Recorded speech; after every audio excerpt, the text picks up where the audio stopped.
Within the realms of moral philosophy, deontology is the concept that our actions can be deemed right or wrong according to whether they follow the rules, rather than what we achieve with our actions.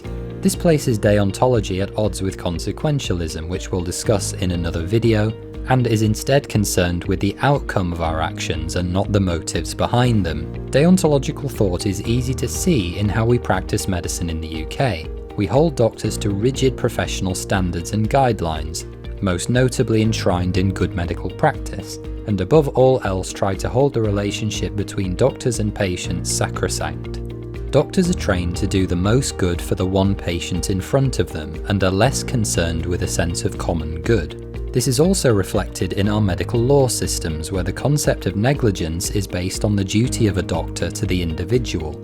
Good practice takes place when we apply diagnostic skill and care for our patients in a carefully tailored fashion, while harm instead occurs when we fail to recognise that the patient is an ethical end in themselves, and that we have a duty to treat them as such.